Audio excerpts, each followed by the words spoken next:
to you. Hi there everybody and welcome back to another episode of Pillars of Eternity 2 Deadfire. In today's episode we will be leaving Hasongo and going to... I don't know. Let's see where we're going. Animators have gathered resources and chosen. Wait for it, okay. Dirty laundry, direct castle, valiant renegades.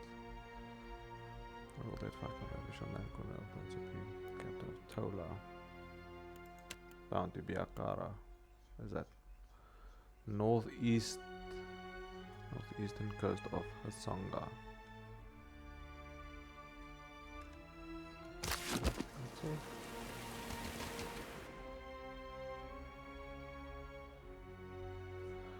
Does Hasongo not let me travel the island?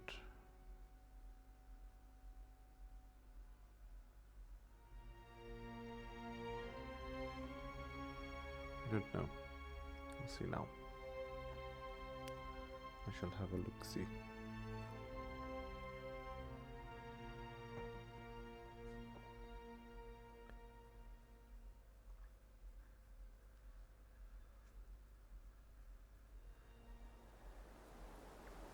See, there's a whole island.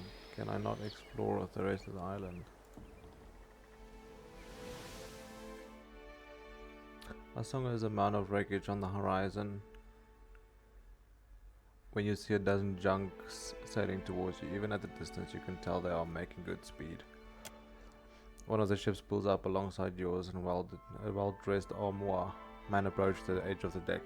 You do not recognize him, but he grins cryptically at you. I am Atsura, Grand Secretary of Royal Deadfire Company and Special Emissary of the Ranganui of Rawatai. He nods, but he gazes towards the Hasongo with a peculiar smile. The adra beacon, visible even here, shines brightly. Negataka is abuzz with praise of your deeds. I'm glad to meet you at last. What is this about? The pleasure is all mine. Pleasure to meet you. I command your manners do you much credit. I want to extend the thanks of the Royal Deadfire Company for what you have done here. He raises one hand toward the adra beacon. You've restored a valuable asset. Whether or not that was your intention, he gives you a quick sly smile. The others at the place will want to hear of this, no doubt, and you may as well take credit while the deed is fresh. There is no time yet, okay. I need to reach the Moor of Margaret, these.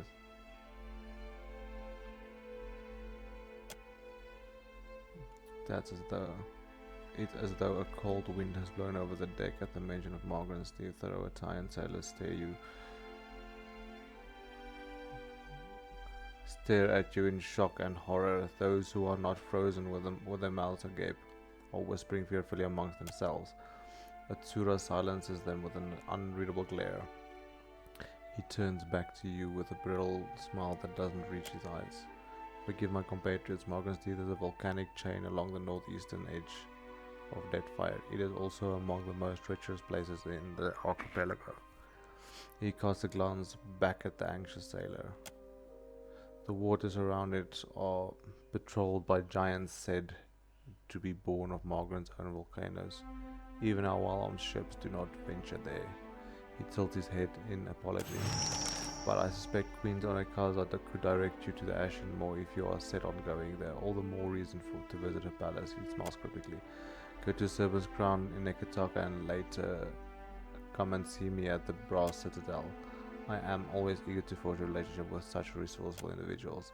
At any rate, I have much to attend to, and it seems you do as well. Clear skies, Captain. Atsura nods as his crew makes ready to sail once more.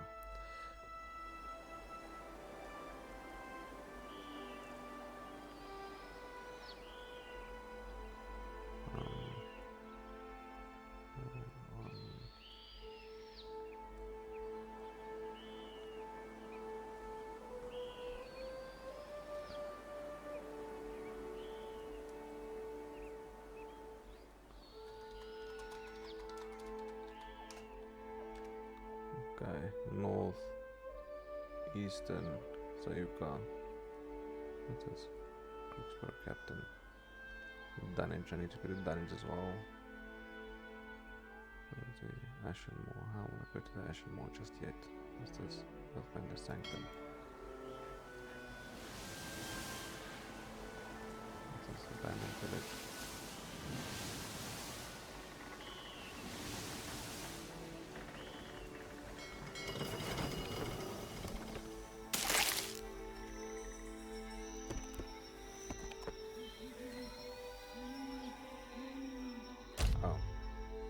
Oh, a colorful parrot lights on the railing of your ship, a massive bound to his leg bears the sigil of a Kahanga tribe. It would be my honor to host this Sabbath Hasongo at the Kahanga Palace. Nekataika is a city of for one and outsiders alike, and there is no shortage of the work of Keith who are determined to be as useful as you. Should you have the stamina for a good climb, the palace atop Serpent's Crown could be your second home. Think on it. Okay.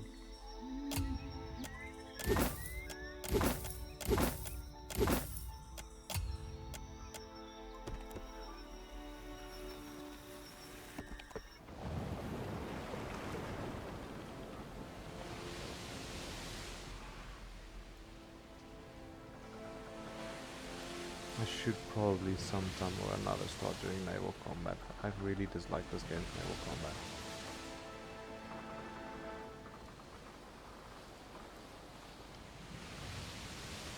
You blink and find yourself standing in the knee-high grass of an endless field, with the day just falling into dusk. Then, the earth falls away. The wind ceases, and you are sent tumbling up into the dark of the sky. Watcher. The voice of the Pallid Knight shakes the earth at your feet. You have returned to Berath's realm, your soul once more called to attend the wishes of the god of death. And now I'm trying to look forward to these chats. You can't be certain, but you think you might see the barest hint of a smile tugging at the edges of the Pallid Knight's lips. Once again, you have spoken with the Child of Light. Tell me what you have learned. He makes his way to market. Intriguing. The Pallid Knight stares past you, pensive. Wael, attend. Tell me what your many eyes perceive. Her words ring out, and a heavy silence descends. In the silence breaks the murmur of countless voices. They speak all at once in languages both known and unknown to you.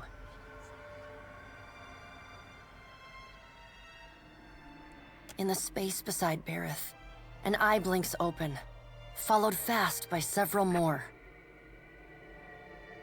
They are round, keen eyes of Kith, the slit eyes of snakes, the small, dark marbles of birds, the bulbous lanterns of deep-sea fish. Here we are. A figure walks through the cloud of eyes as one might step through a door. It is an Orlan, then a pale elf, an ocean human, a Naga, each of them eyeless. They are Wael. This is the first interesting thing to happen in ages. And we do so love a riddle. The figure wears an Amawa's grin, and the many voices beneath its own titter. Guess it's so interesting when hundreds of Kith die so Eothas can take a stroll. Some things must be lost to be found again. You knew that once, when you buried my scroll beneath the earth in Black Meadow. But it seems you have forgotten. We have read the book of your life, Watcher. It is heavy with the weight of your choices, and its pages are not unmarred by the blood of others. You reap, but on a smaller scale. We see between the strings of the world, and Eothas is there, strumming them like a lute. His tongue is still, yet he sings of a coming joy. What tune he plays, we do not know. It is complex, ever-shifting.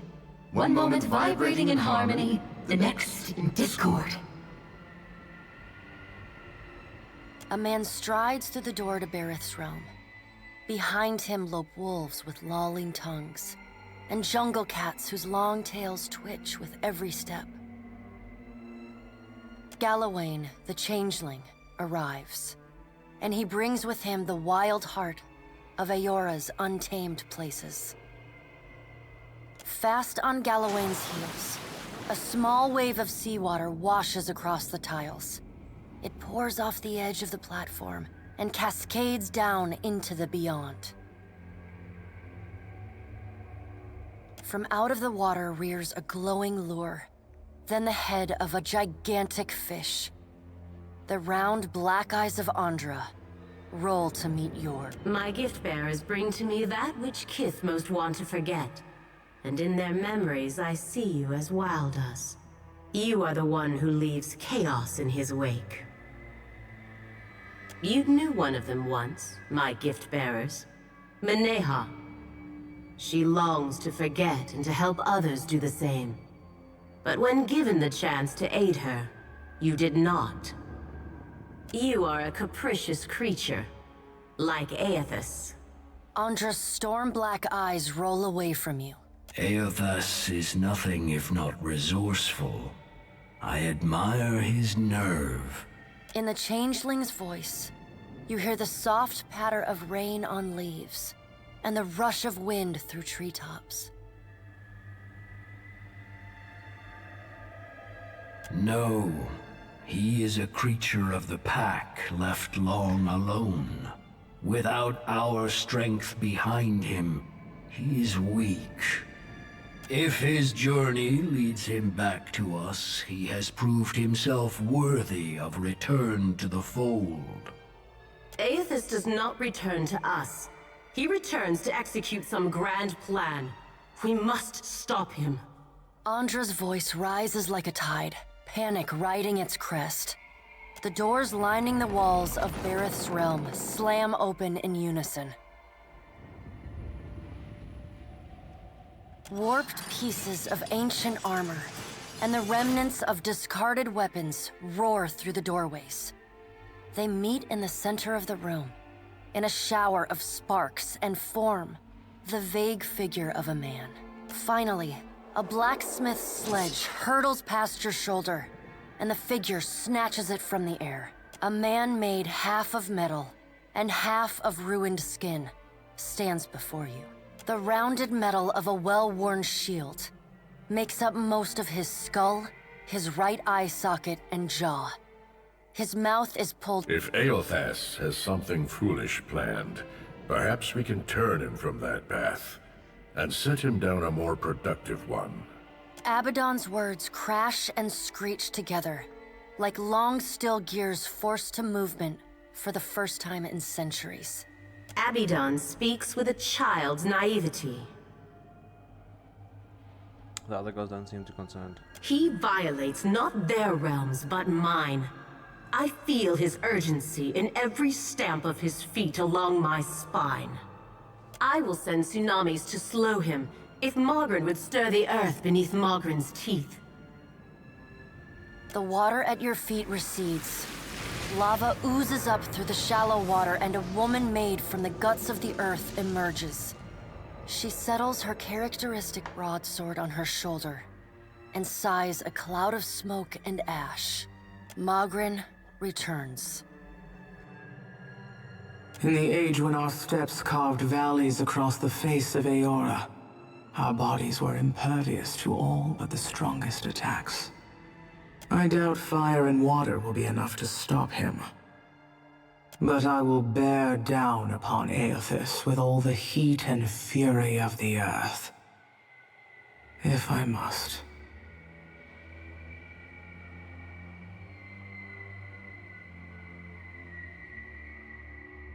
The deep, bellowing cry of an aurochs shakes the ground beneath your feet. The cry drones on and on, a moan without end. Wael's many eyes squeeze shut. Andra slips back beneath her waves. Magrin dissipates in a swirling cloud of steam. Galawain's beasts cower and whine. Only the pallid night stands impassive. My end comes to all things in time. Should Eothas care to hasten the inevitable, I welcome his efforts. You will not be so swift to cheer the end of the world when the cold wind of my final judgment bears down upon you. His deep chuckle shakes and rattles the ground beneath you. Eothas seeks a slate wiped clean. Freedom from the endless revolutions of Berath's wheel. The final emancipation of the countless stolen mortal lives the gods hoard within themselves.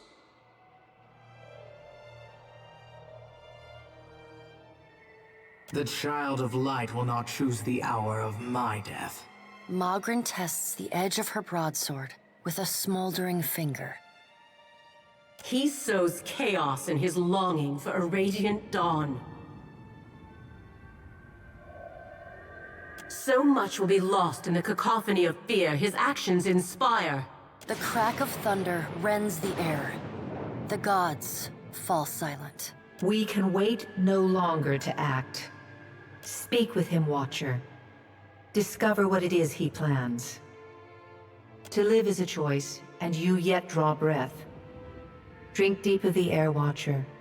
We have work yet to do. The warmth of the pallid night's breath blows soft on the back of your neck, though she stands nowhere near you. Water begins to creep across the floor. It swells, runs swiftly, and catches at your ankles. You scrabble at the tiles, but it's no use. The current's pull drags you off the edge of Berath's realm, and into the fathomless beyond. You splash down in water so dark you can't see the bottom. Then, the water recedes, gone like a dream upon waking. The hard wood of your cabin's floor presses against your spine. The gods are gone, but you remain.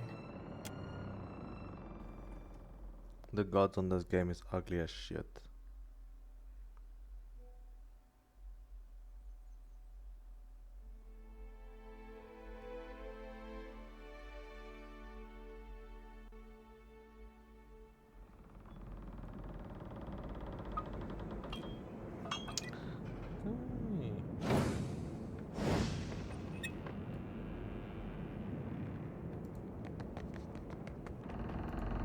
Well, hey. Tell me what's on your mind. How are you feeling?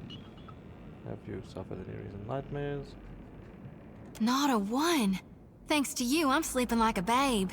No, better even. I never knew nothingness could feel so warm and so nice. Sounds like a heavy weight's been lifted from your shoulders. More like from my mind.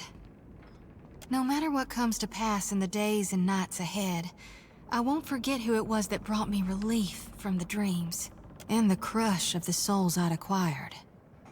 I'm glad we talked. You read My lord, what do you... Watcher, you only have to ask. Can you tell me more about what happened after we defeated Eothas? After we parted ways, I returned to the Republics and reported to the Duke's bells. I failed to complete my mission and had no excuses. The Republics had lost a golden opportunity to trade with the Glanfathens, and the Dukes were furious. They exiled me from the Brotherhood, scoured the suns from my breastplate, put me on a ship to raid Ceres. Diverus, I was lucky to escape with my life. I worked as a guard. Caravans, ships, wealthy merchants. I did not discriminate. After my exile, both my purpose and my pride were gone. The years have taken me from the eastern reach to the Deadfire. Some would say it is fate that has brought us together again, Watcher. But you must already know what I think. It is just luck. Time will tell if it is good or ill. What's your opinion on what's happening with Eothas? Well, even if he has taken a special interest in you, I doubt he is any less mad than I predicted. And I doubt Berath and the other gods will consider your debt to them fulfilled. Merla, all of it. But this is just the same as before, no? The gods are playing their games and leaving us to settle the wager. We need to find a way to turn the tables on them, you and I. Diverus. What do you like about the Deadfire so far? How do you like the Deadfire so far? Where I am assigned is of no concern to me. But I do think the Deadfire can be profitable for the Republics. If the Dukes need me here, I am glad to serve them. Oh, yeah. Shoti.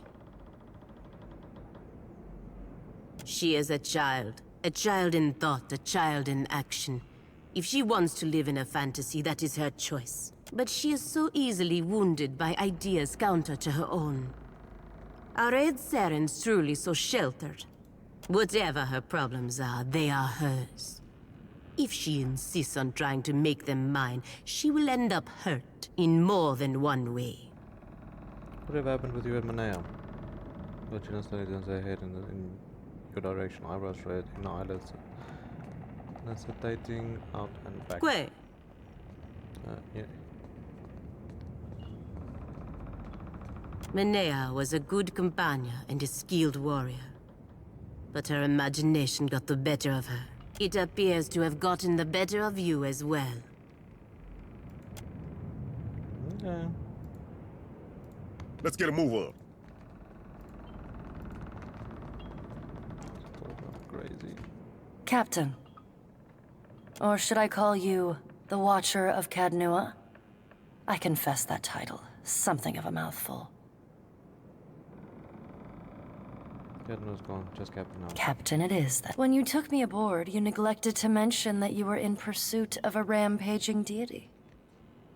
I appreciate the apology, but it's unnecessary. The Blue Colossus may be one of the defining events of the age.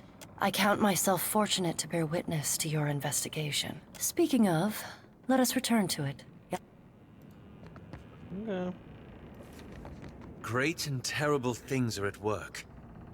And once again, you seem to be in the middle of it. That's how I roll. The Rawatayans we passed will doubtless spread word of what you've done in Hasongo. But others will want to know what you've seen. They'll look to you for answers.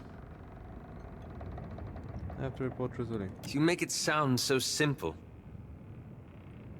Don't you worry what will come next? What events you might move forward? What is this really about, Eloth? Sastre is now his lips pressed. It reminds me of the question that drew me to the Deadfire. The one I've been avoiding. I promised to tell you what I was doing among the Animancers at Port Marge. As you may have guessed, I was observing them, gathering information on the various Animancy operations in the region. What for? Animancy is a subject of particular interest to the Leaden Key. Through it, I hope to pick up the trail. And then? That's where it gets complicated. After that incident in Old Valia, I thought more about the Leaden Key and its particular composition. It's existed for over 2,000 years.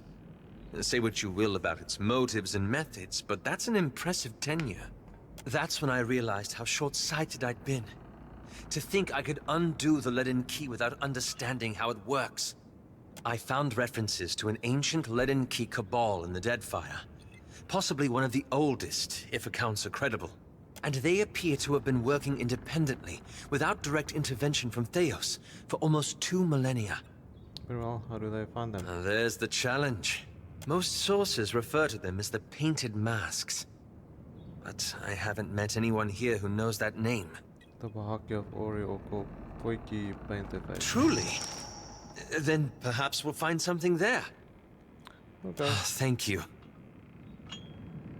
Anyway, it's late. I suppose that's enough from me. Do you need something? I think they're one of the most ordered and deliberate organizations I've ever seen. And I don't entirely trust that. Not how...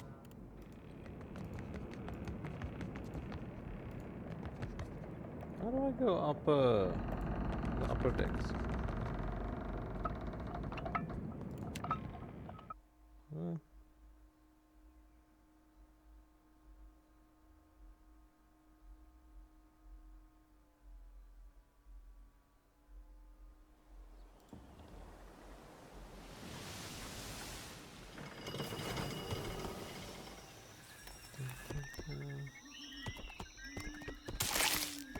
I need to check my supplies and stuff as well. I don't know if I'm... I need to check my supplies. I need to...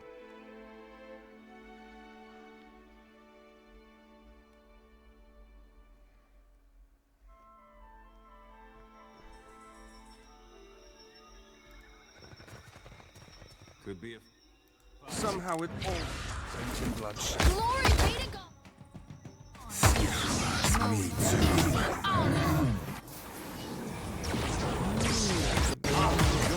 Insane frame drops on this game. The inevitable. Oh, I sorted this.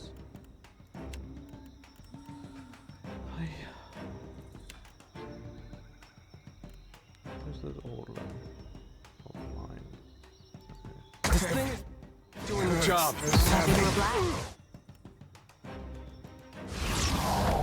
I'm sorry you Time to are. separate the chaff.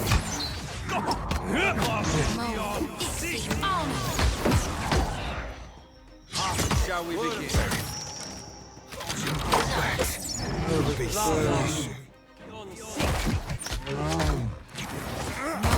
Running won't save you. What's the bounty? Slow and steady. Armor 12, super battle grants lone vanguard with a horde, pullback damage taken from disengaged attacks.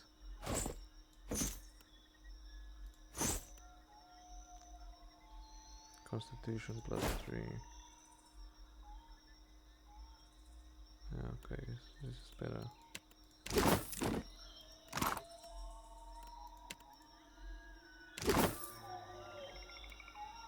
Do you need something? Well, no, you want to talk? You ask so little. May I assist?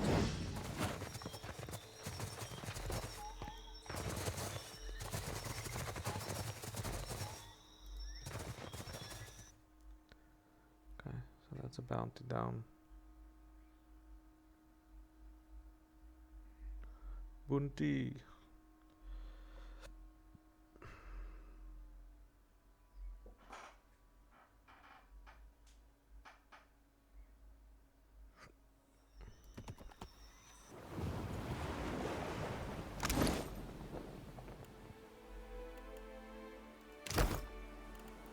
Can't remember how to...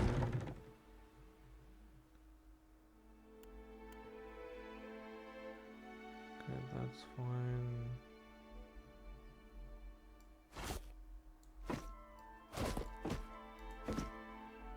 Let's back up.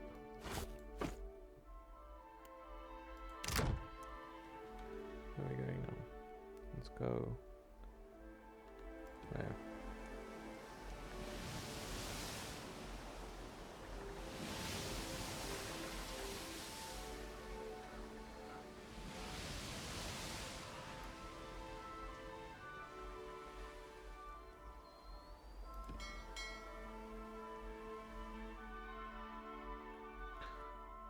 Middle points at the ship in the distance. Galleon captain, a 3-master, or it was.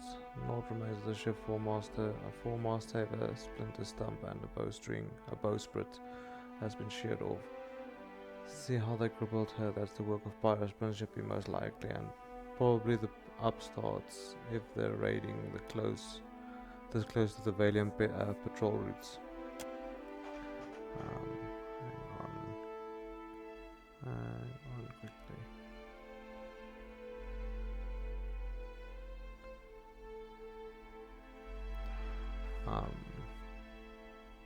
Ramdam Regier leans in close. They'll have taken any gold, but they might have left supplies. Vector's brow is damp with sweat. We should stick around. If the Valiants see us plundering one of their ships, they won't give us a chance to explain. pull up alongside. Continue on the course. Curiosity is clear out. Which most of the boys eager to be clear of the area. Once the ship has disappeared behind you, the crew abandons nervous glances for relieved laughter.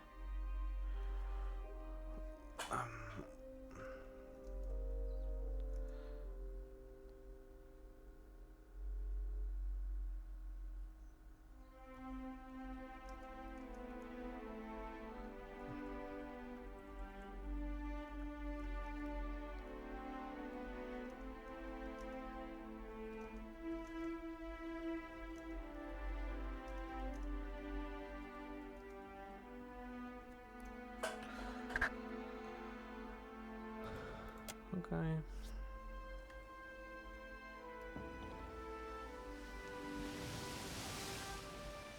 I've been to the one.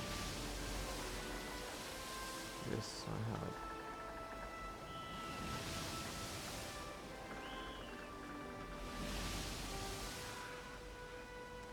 Yes, I have been.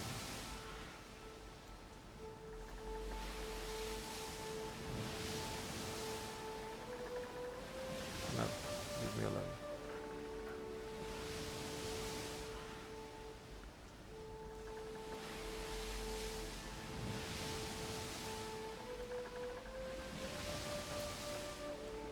Yeah, I'm one of those guys that's probably gonna clear the whole map before I finish this game. That is probably what's gonna happen.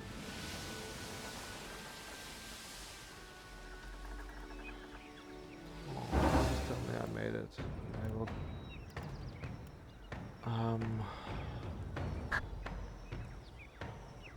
I don't think I can take this. Forward!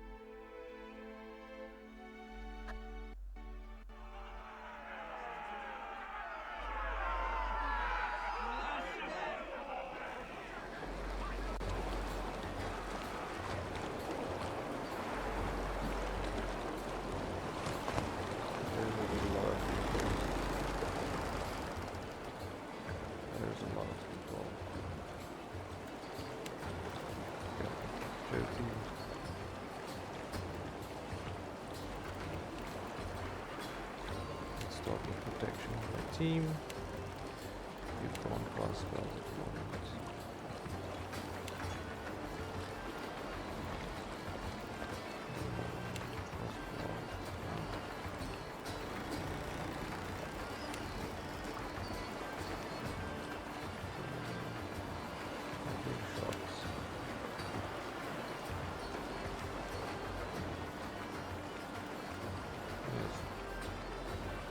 Let's do that. Well, if you insist. Then we let Charity. Mind your manners. See más.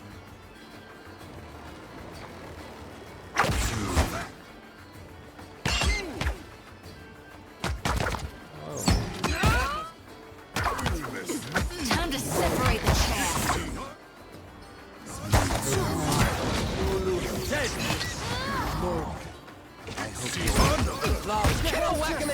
Why is the... I don't understand why the naval combat would be so hard. But this is basically like looking at them and they die.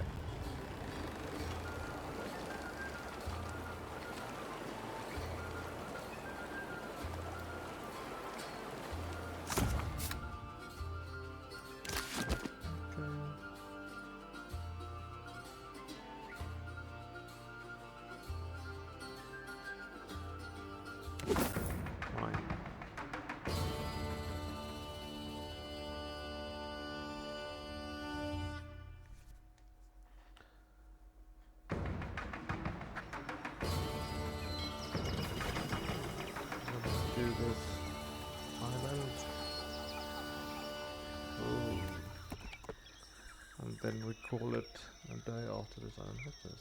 Okay. Oh, it's a fast travel basically. Okay.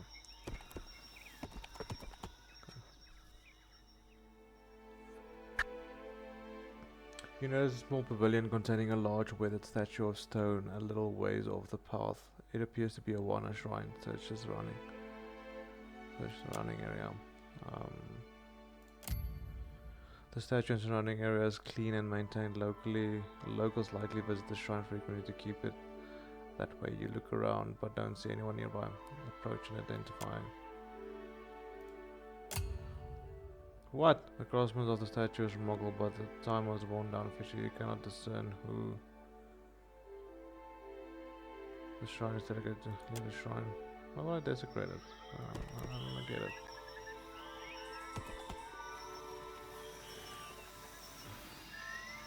Do I desecrate it for science? Because it looks like there's a huge battle there.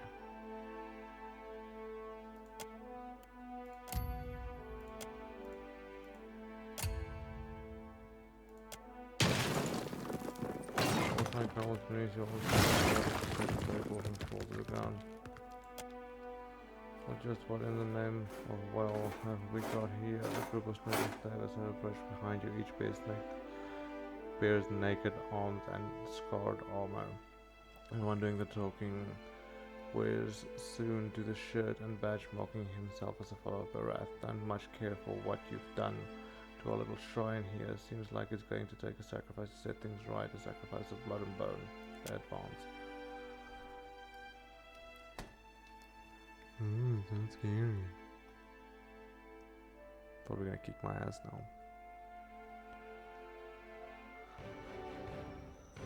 Somehow it always comes in touch to me.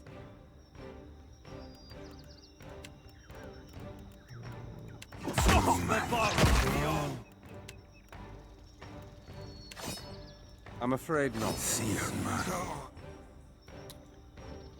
Wow. Just like Mind your manners. Yeah, I think I should go back to Dhow. I'll pop out a lot more with the bow. Wow.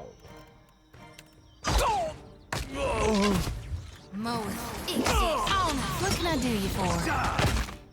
Well, if you insist. Get up. We're not done fighting.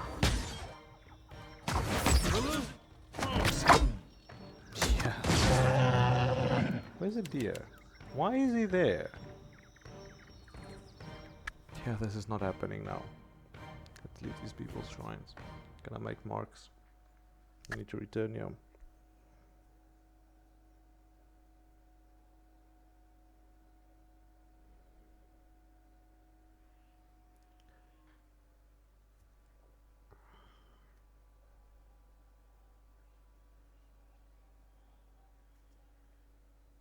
Maybe a bit later when Jyoti has higher religion.